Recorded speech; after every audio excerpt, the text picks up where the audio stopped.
I'm Denise Gilmer-Knudsen. Welcome to One Community Bridging Divides, the inauguration of the Thomas V. Mike Miller Jr. Center for Leadership at the College of Southern Maryland.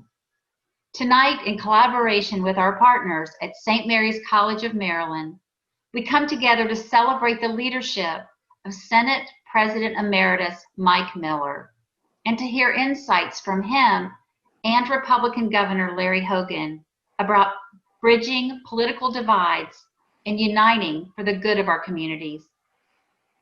Fitting for this occasion, today's also International Day of Democracy that celebrates the system of values democracy promotes. At this time in our nation's history, it's important to ensure that our political systems provide all Americans with a sense of hope that our democracy will continue to be the best mechanism for addressing the daunting challenges our nation faces. To that end, we have a terrific lineup this evening. But before we begin, a couple of requests. First, please post your thoughts, comments, and questions into the Q&A feature at the bottom of the screen. We'll get to as many of them as we can at the end of the program. Second, we ask everyone to maintain a decorum of respect and model civil behavior that we expect of our students. Finally, let's unite with open ears and open minds and consider ways to use our collective voice to bring Americans together and make our communities, our state, and our nation even stronger. To start off this evening, I'd like to welcome the president of the College of Southern Maryland, Dr. Maureen Murphy, to say a few words. Welcome, Dr. Murphy. Thank you, and good evening, everyone. Welcome to the inaugural event of the Thomas V. Mike Miller Jr. Center for Leadership, which celebrates the leadership of Senator Miller and his legacy of reaching across the aisle to create positive change for Maryland. Our program tonight, One Community Bridging Divides, kicks off a series of events entitled Engaged, Empowered equals Ready, Set, Vote, which is a collaboration among students, faculty, and staff from the College of Southern Maryland and St. Mary's College of Maryland. The Thomas V. Mike Miller Jr. Center for Leadership was established a year ago as a place to support students, faculty, and rising community leaders as they grapple with today's leadership challenges. This work is critical right now, with a national election just less than 2 months away. It's my honor to welcome all of you this evening. And now, I'd like to pass the baton to my colleague and friend, Dr. Tawanda Jordan, President of St. Mary's College of Maryland. Thank you, President Murphy. It is a pleasure and an honor to be here. On behalf of St. Mary's College of Maryland, it is with sincere pleasure and an honor to welcome you on this, the International Democracy Day, for our inaugural event at the Thomas V. Mike Miller Jr. Center for Leadership at the College of Southern Maryland. I cannot think of a better paragon of bipartisan leadership and service to the citizenry than Senator Mike Miller. Nor do I believe there is a more appropriate time than right now to shepherd in a series of events focused on leadership and what is required to ensure that our citizens become informed and feel empowered to engage in processes that move humankind closer to creating a more just and equitable society for all. The stars are aligning. An example of Senator Miller's visionary leadership is his work that led to the 1992 legislation that established St. Mary's College as the state's and the nation's first public honors college. The mission set for the college to provide a liberal arts education akin to that found at elite private institutions that's accessible, affordable, and committed to diversity was unique and challenging. More importantly, it provided the opportunity for a premier liberal arts education for all Marylanders who wanted one. It is primarily due to the senator's leadership acumen that the legislation made it through. He is a strong supporter of education and doing what is best for all of our citizens, reaching across the aisle. We thank you, Senator Miller, for all the work you have done to improve the lives of millions of Marylanders the last 5 decades. And I want to extend a warm welcome to you and to some of the next generation of change makers from whom we will hear this evening. Thank you. Thank you, Dr. Murphy, and thank you, Dr. Jordan. And now, to set the stage for our discussion this evening, please join me in viewing a video tribute to the collaborative work of Senator Miller and our Maryland leaders. Let's watch.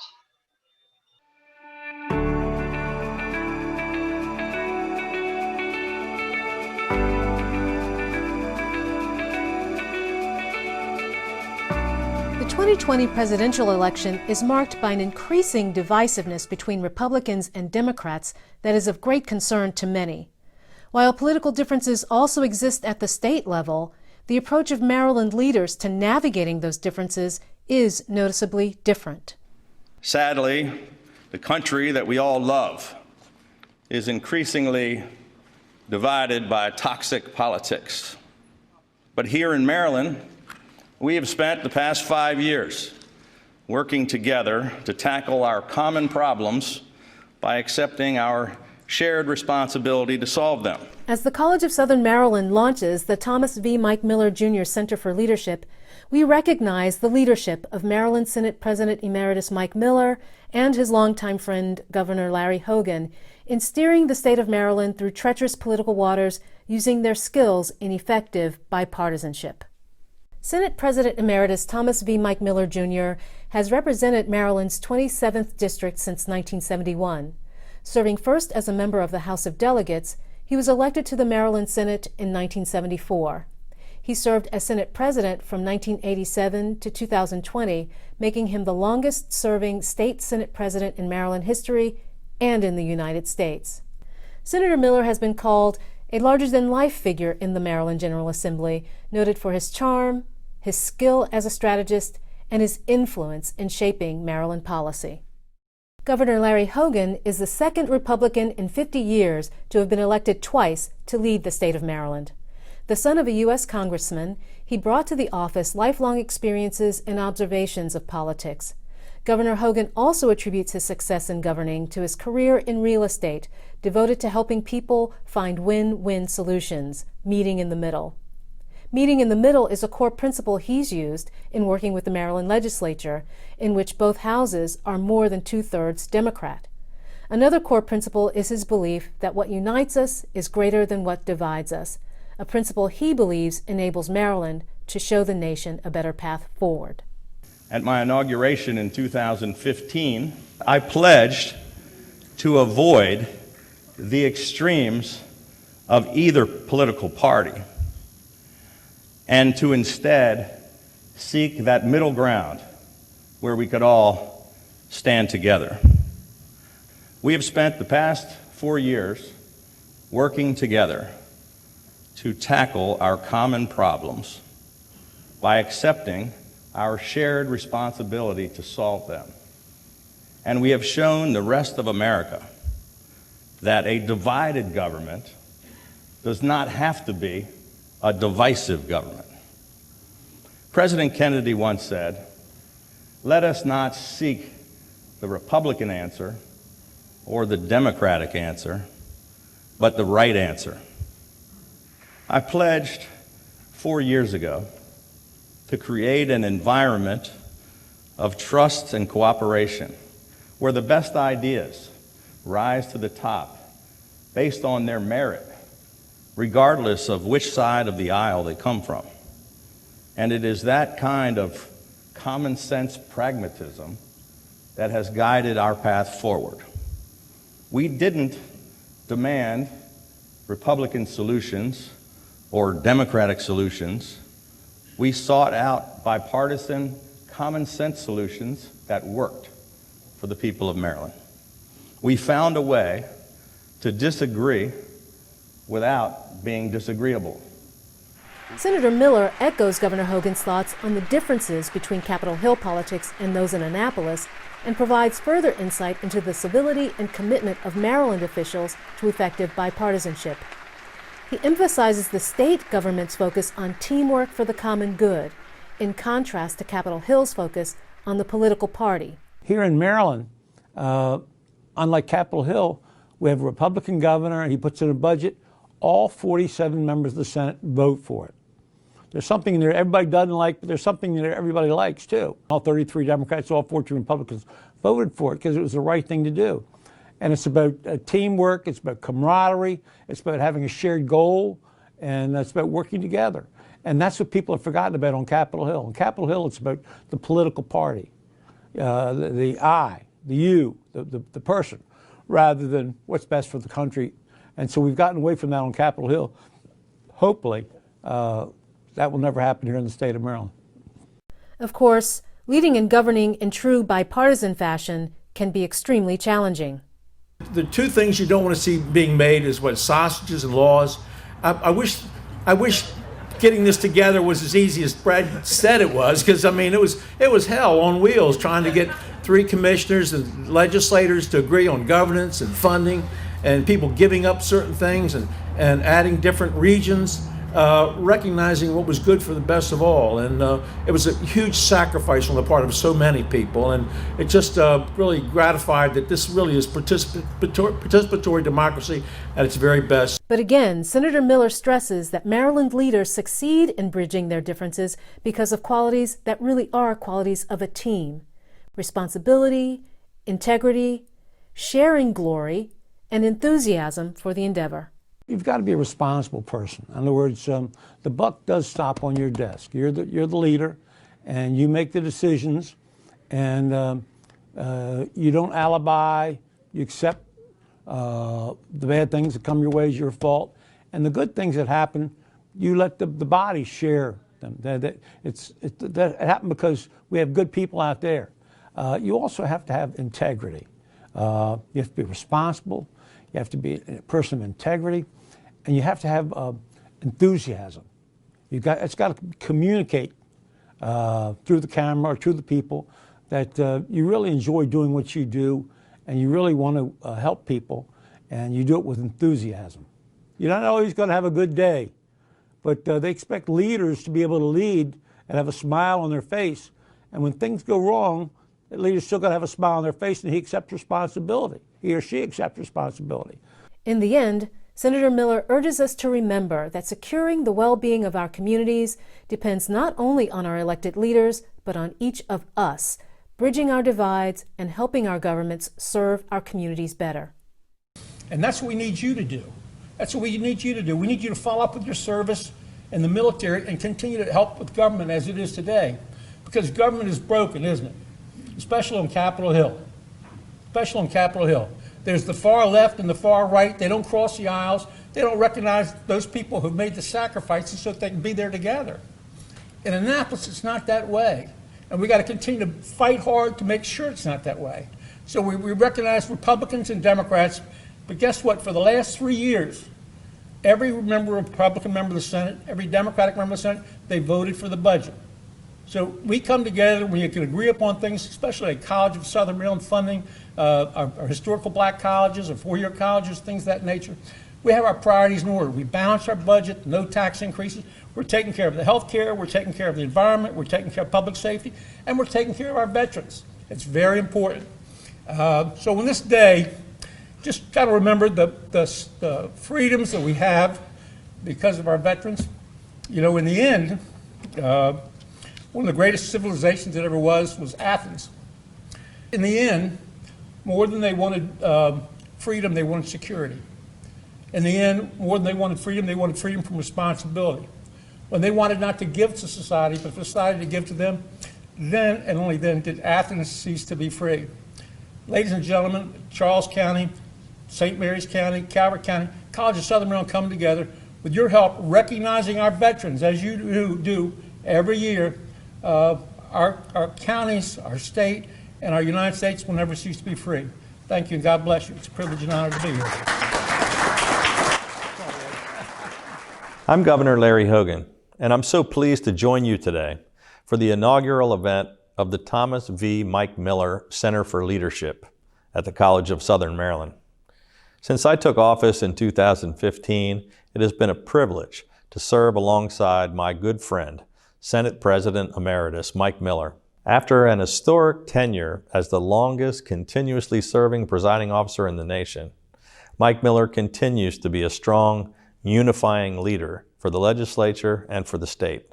While we come from different sides of the political aisle, Mike and I have often found ways to come together in the best interest of the people of this great state. On this International Day of Democracy, let's each resolve to follow Mike's great example, to continue putting problem solving ahead of partisanship, compromise ahead of conflict, and to finding that common ground where we can all stand together.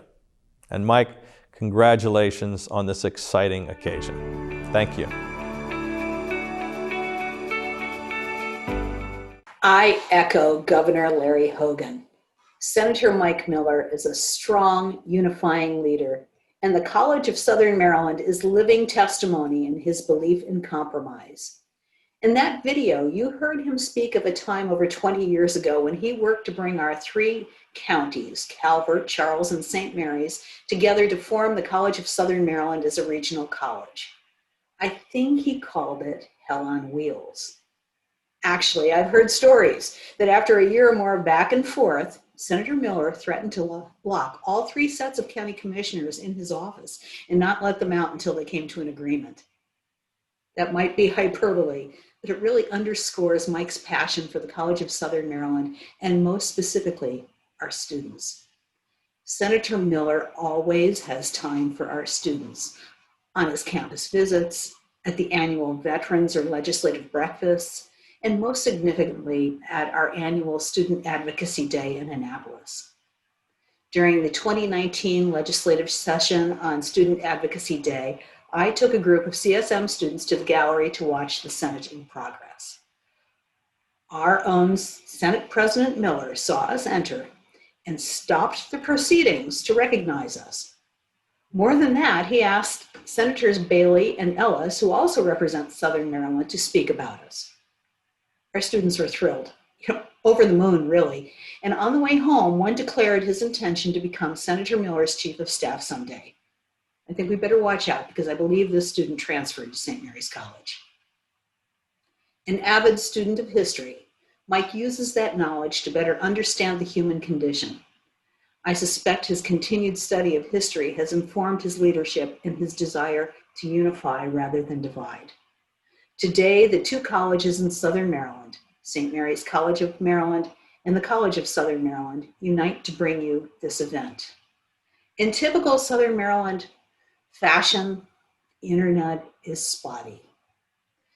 We're going to go on with our program, but when the time is right and he's able to connect, we'll turn it over to our Senate President Emeritus, Thomas V. Mike Miller. Thank you.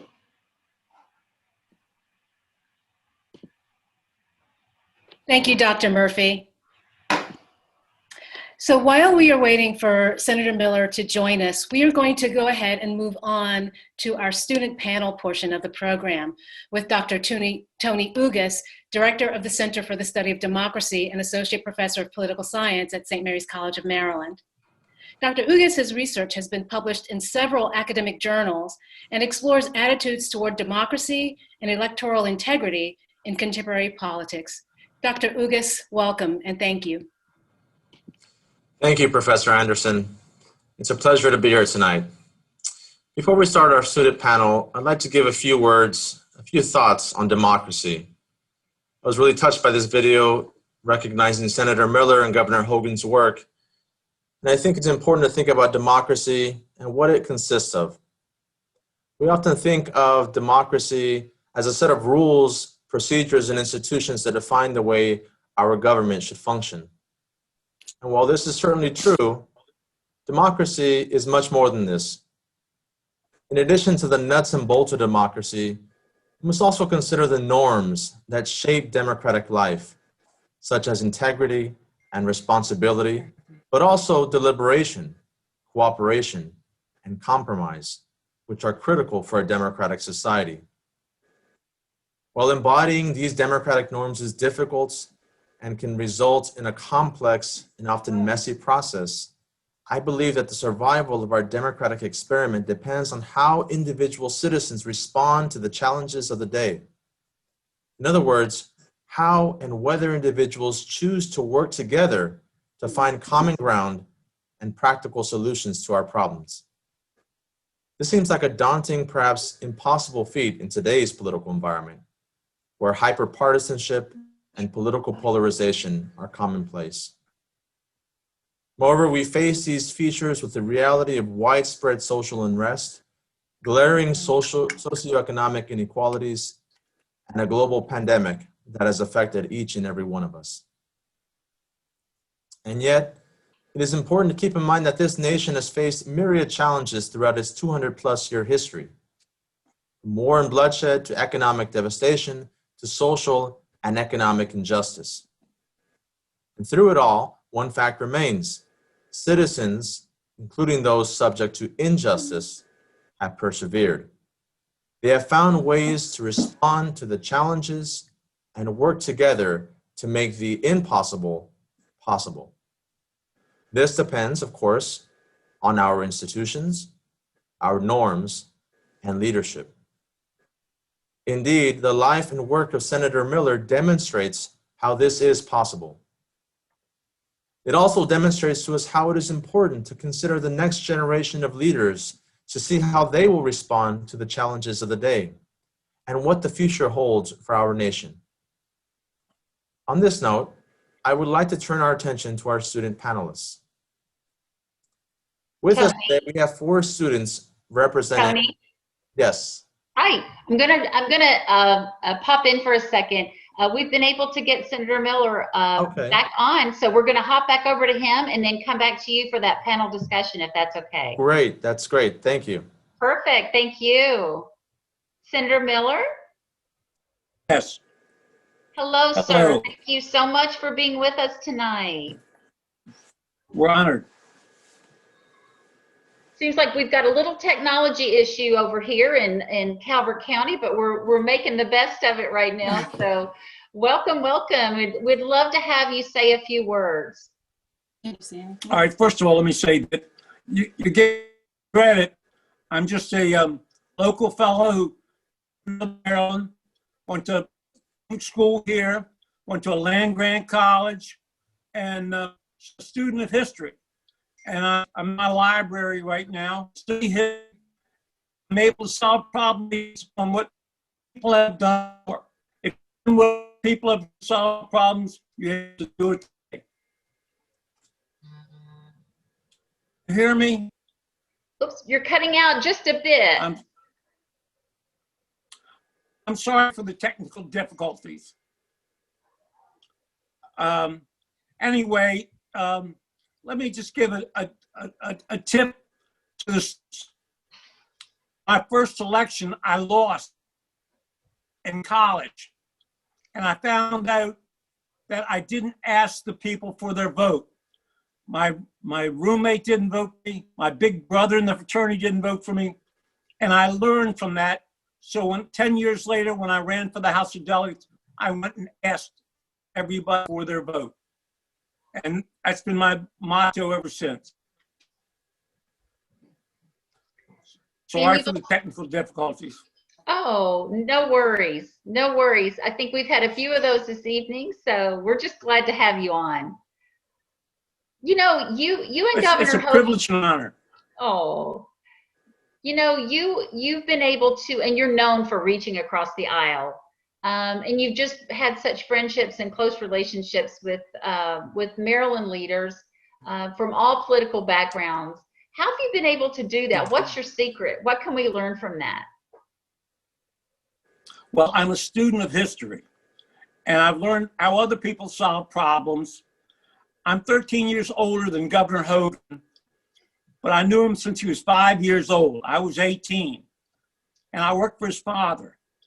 And he understood Democrats, and I understood Republicans, and we both had a love for our counties and our state supersede our affection for our political party. And so we made compromise and collaboration work on behalf of the counties and the people of the state of Maryland. Well, why do you think we allow politics to divide us right now? It seems like, you know, people have gotten so into their echo chambers and unwilling to listen to one another. have things changed in how bipartisanship works? Is it different today than you've seen in the past? It has changed, mostly on Capitol Hill. Locally, our Tri-County Council, Calvert, Charles, St. Mary's County, we work together to solve local problems. For example, dealing with St. Mary's College, dealing with the College of Southern Maryland. But on Capitol Hill, it's about political parties. It's who's in the House, who's in the Senate, what party that person belongs.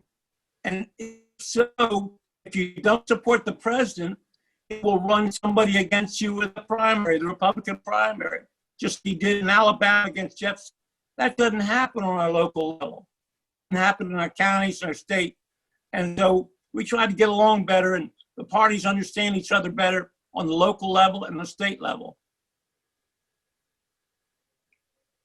Any thoughts on how we can, sustain unity in our communities? Oftentimes after national disasters, the country comes together, and but then we pull back apart, and for political reasons. Any thoughts on how we can sustain that unity and resist the pull of divisive politics? What can we learn from your experience? We can't have a local issue. If it's local, we can do that. But on, the divide is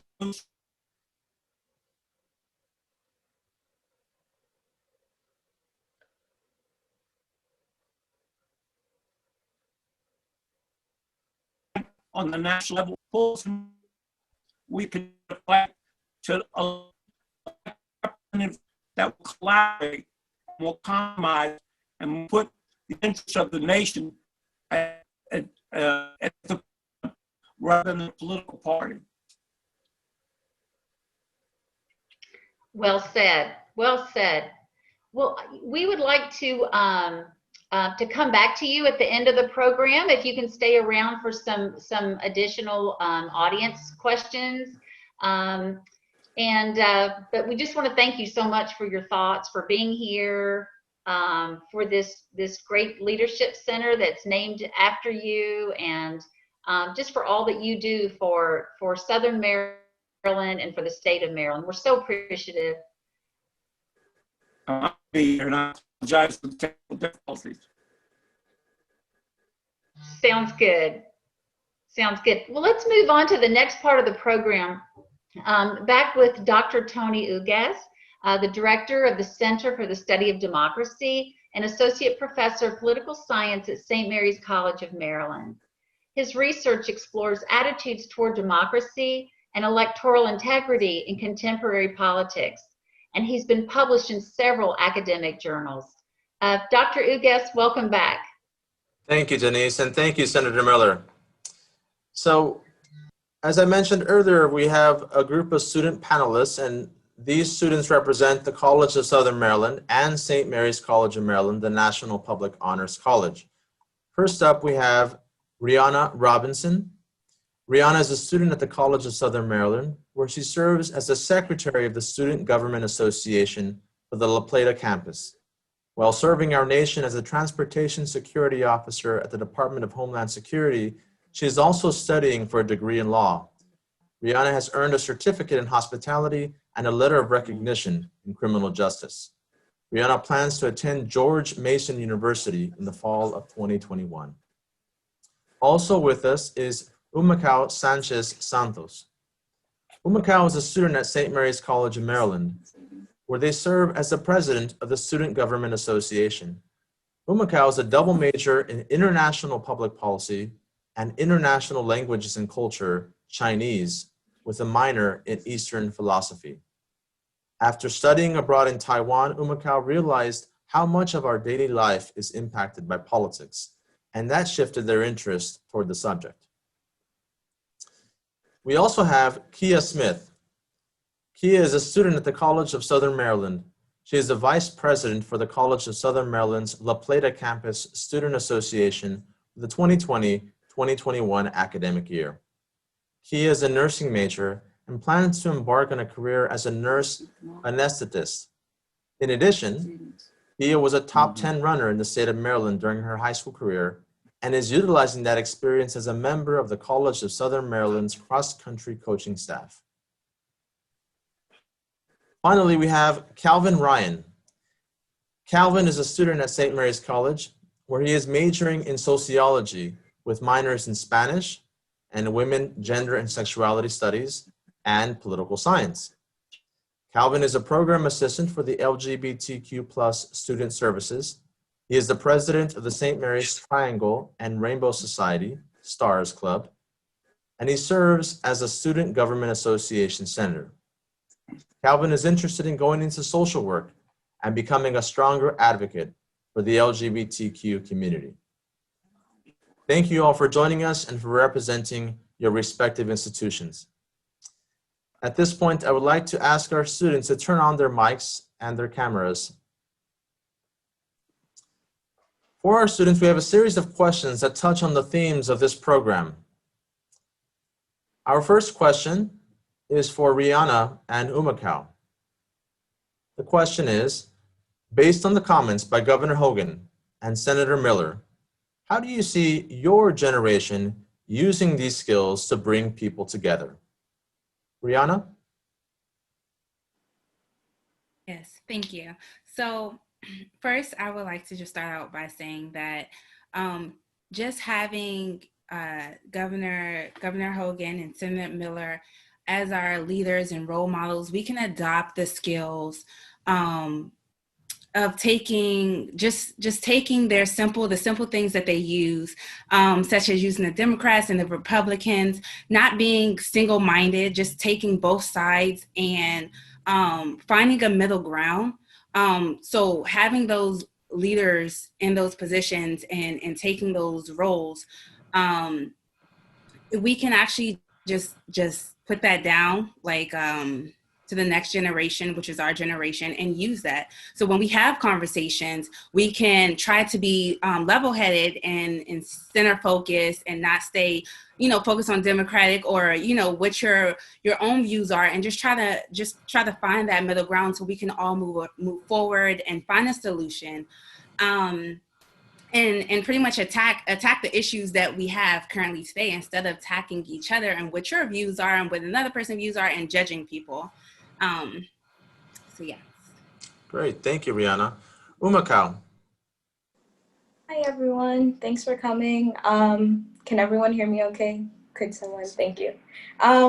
So something that really resonates with me when I started my education at St. Mary's, I actually was interested in psychology because I just thought people were very interesting. And so sometimes for me, the way that I like to see politics is very personified. And you could think of it as, at least right now, a big dysfunctional family.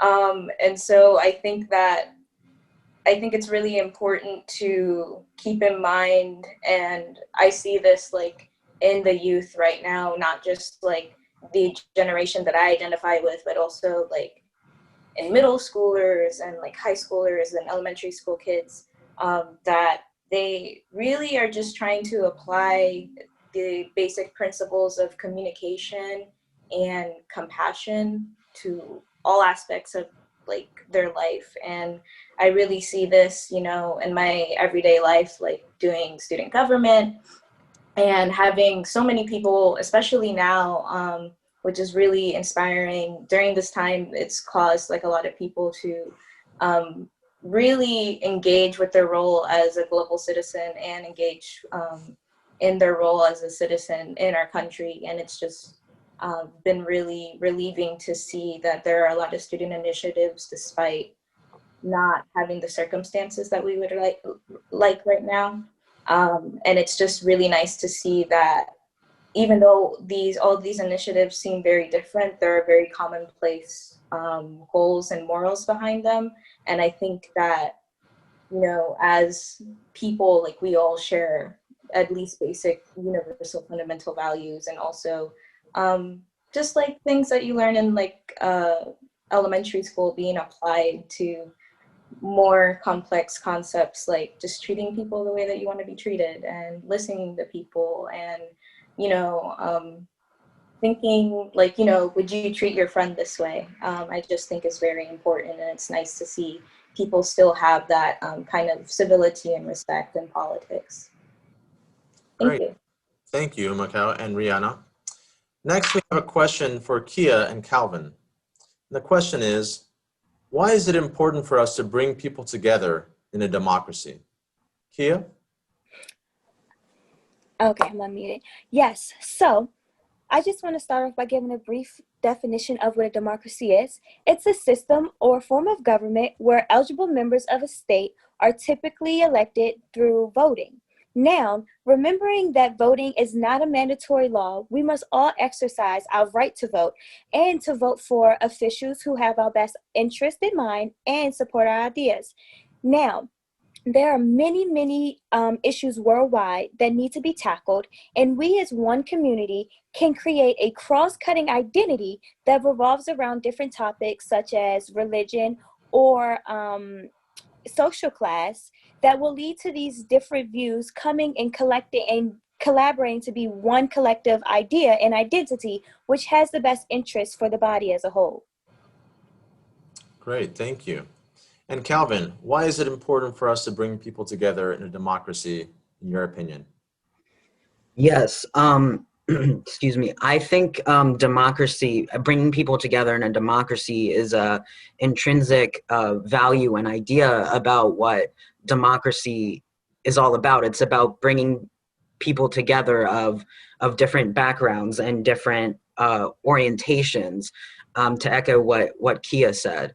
And I think that in order to do this effectively, I think effective communication and a sense of active listening is very important. And I think, as elementary as that may sound, it's very crucial to operate and to have an effective conversation to lead to results in what we hope to accomplish as one body.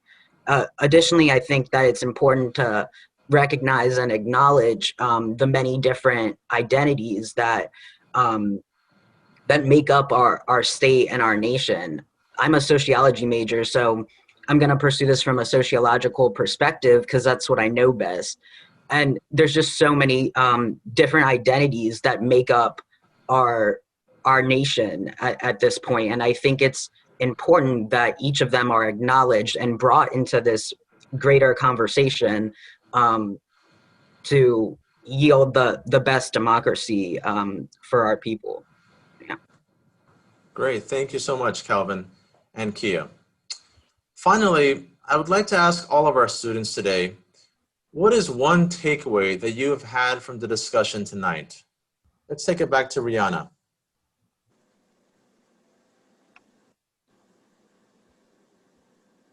Yes. So one takeaway that I have got from today is definitely take responsibility.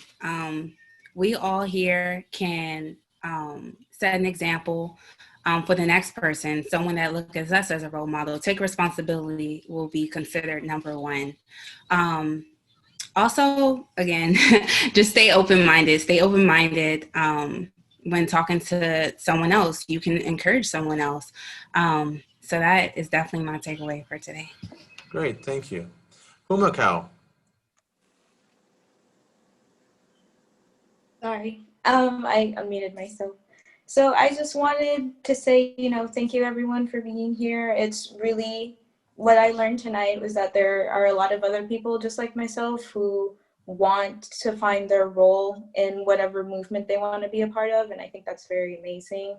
And it's very great for me to know, especially as a person who want to pursue a career in politics, to see that there are other people who are really trying to engage in a dialogue instead of just doing what they think is best without reaching out to people in their community. And I feel like now that we're all kind of disconnected from each other physically, I feel like there have been a lot more opportunities for people of all backgrounds and all creeds and everything to come together and just support each other during the time. So thank you for taking the time out of your day to be here and to be a great citizen. So yeah. Great, thank you so much. And Kia, what is one takeaway that you've had from tonight's discussion? My biggest takeaway is that no matter how small you think the conversation may be, it is definitely important, because those small, intimate conversations are the starting point that gets those gears turning into those larger, the snowball effect, into those larger conversations that then create the change that we want to see. As Americans, we also have to open arms to humility and self-reflect, so that we can use those as learning tools to expand to expand the education around these topics. And no one is saying, let's erase our old ideas or views and interests and forget about freedom of speech, freedom of expression, and freedom of press. But instead, because that's what makes America unique, let's instead use each of those unique identities as and think of ourselves as puzzle pieces to keep fueling this ambitious nations that we have.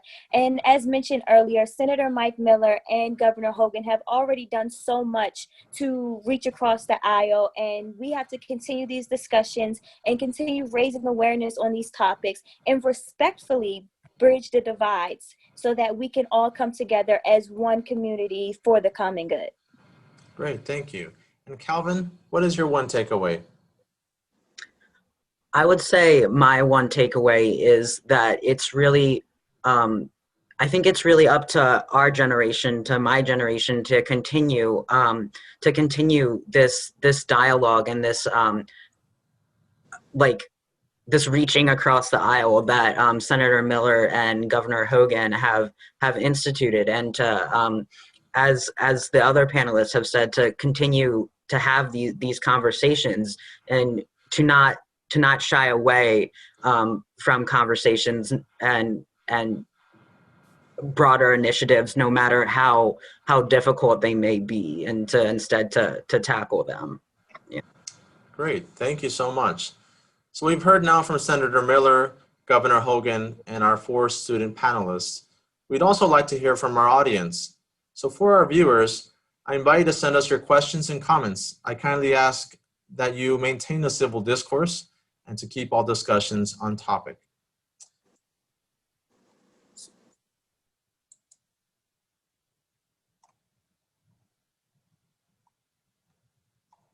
So let's see, do we have questions?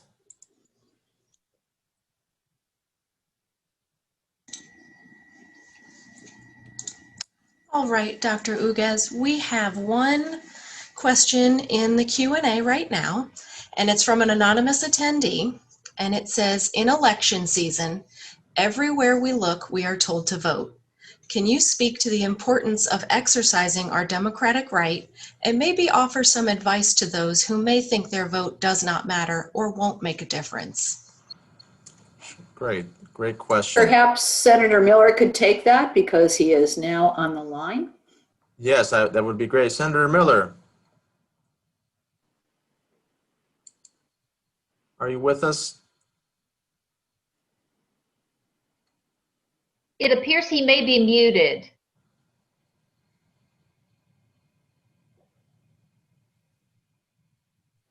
Senator Miller, can you hear us? If so, could you please unmute yourself?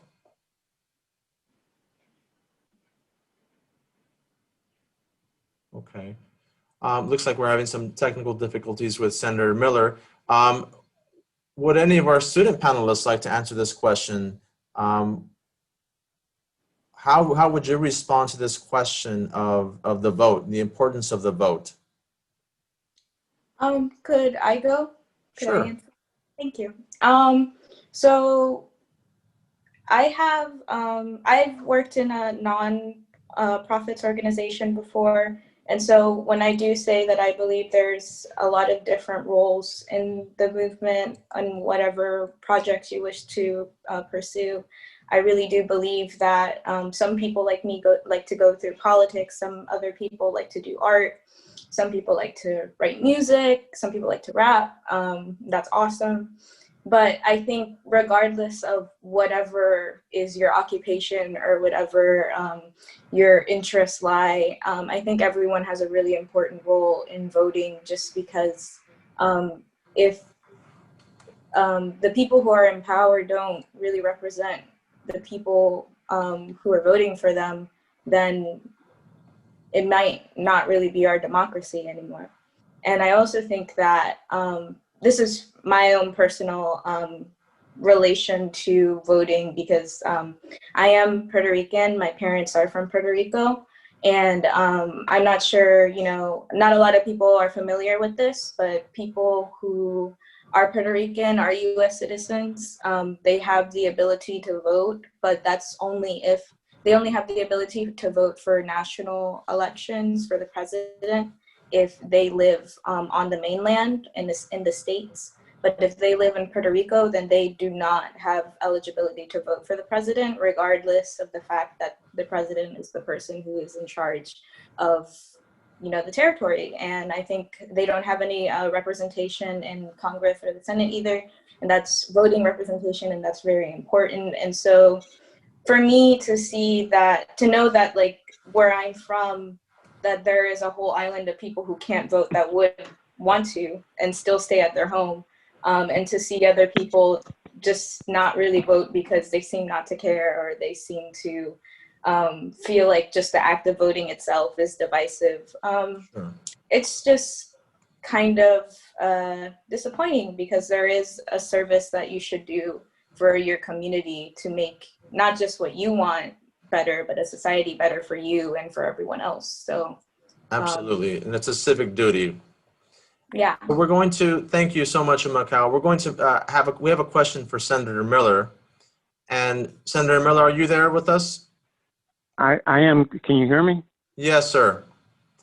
Okay. The question is, how did you know as a young man that you were called into politics, and what gave you strength to persevere through difficult times?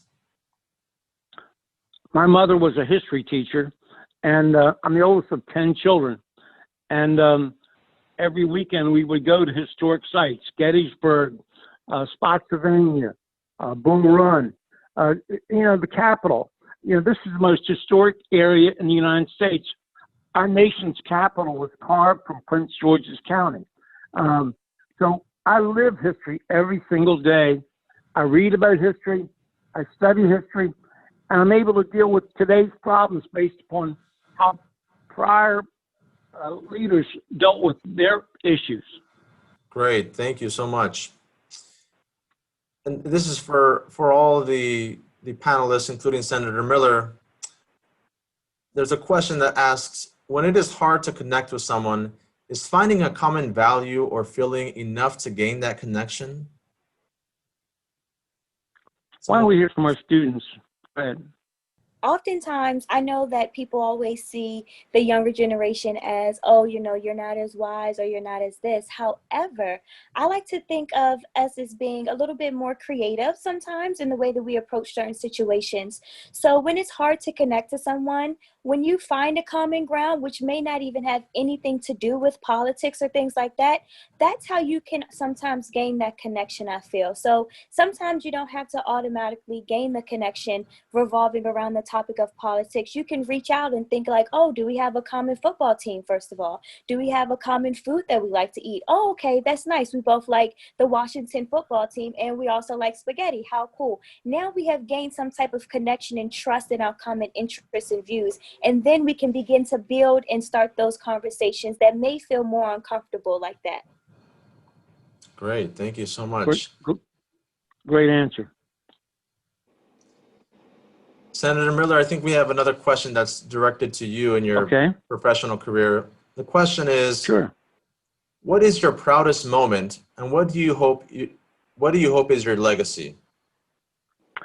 I think my legacy, hopefully, is of honesty, integrity, vision, enthusiasm, being able to lead, determination, responsibility. The price of greatness is responsibility. In other words, I'm able to hire people smarter than myself. It's not too difficult. And I give them the task And if we're successful, the team wins. If we're not successful, it's my fault. But for 30 years, I've presided over the Senate, and they've elected me. And we put forth a good program. We come together and we analyze what are the issues. We're protecting the Chesapeake Bay. We're protecting public education. We're protecting the environment at the same time, making certain that our people are not overly taxed. So we've had a very good run for these years. Great, thank you so much, Senator Miller. Looks like we've gone through all of our questions so far, and so we are close to. We have maybe one more question or so. Maybe time for one more question. We have Dr. Uguez? Yes. We have a comment from one of our attendees who wanted to congratulate Mike. It has been a pleasure growing up in Maryland, watching you lead Maryland to greater heights for its citizens year after year. From the time I met you as a young man in the early 70s until today, your belief and faith in the people in Maryland has always been something I deeply admired and believed in. God bless you and your family. Very much. You're very kind. I'm the oldest of 10 children, and I'm the daughter.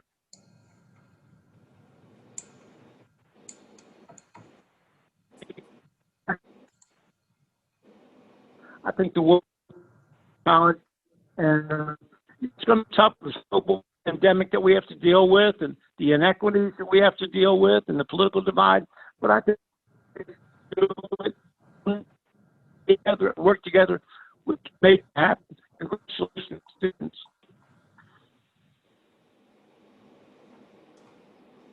Senator Miller, we have a question from Larry. What compromise are you most proud of? It's hard because I've had to deal with so many tough issues: capital punishment, abortion, busing, taxes, sales tax increase, gas tax increase. We've made it work. We bring people together, liberals and conservatives, people from the rural areas and the urban areas come together and make things work. And so, quite frankly, we've had to compromise and collaborate on almost every single issue over and over and over again. There's no easy answer. And you have to work hard, and you have to listen, and you have to listen from everybody. Make sure that everybody, all 47 senators, their views get heard, and then we can come up with a solution for the state of Maryland.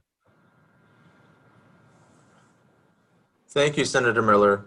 And thank you for all of your questions and comments, and to our panelists for their thoughtful responses. We're coming to the end of tonight's program, but before we conclude, I'd like to offer Senator Miller with an opportunity to provide some closing remarks. Senator Miller? Just very briefly, it's like I told you before, it's about determination. It's about responsibility. It's about integrity. It's about vision. It's about enthusiasm. If you have enthusiasm, you can accomplish anything. You have to have a vision. You have to be determined. The price of greatness is responsibility. These are all the qualities of a leader. And I study leadership. I study history. And if you do the same thing, you're able to make the correct decisions. You're able to find out what Martin Luther King did. You're able to find out what Julius Caesar did. You're able to find out what Harriet Tubman did. And once you find out what these great leaders did, and you have a similar situation, you can come up with an appropriate response. Thank you, Senator Miller. And thank you to our panelists, speakers, and of course, our audience, our community. In closing, I would like to remind you that tonight's program was a first in a series of programs intended to prepare our students and the Southern Maryland community for the upcoming general elections. You can find more information and register for upcoming events by visiting the Center for Leadership's website. Please make sure everybody gets registered to vote. Please, everybody gets registered to vote. Get your colleagues registered to vote. whether a Democrat, Republican, you make your voice heard at the polling place. Thank you, Senator Miller. We're in agreement, and we have many comments tonight thanking you for your service and your participation and for your support for the program. Thank you. Thank you. Thank you. Thank you all, and good night.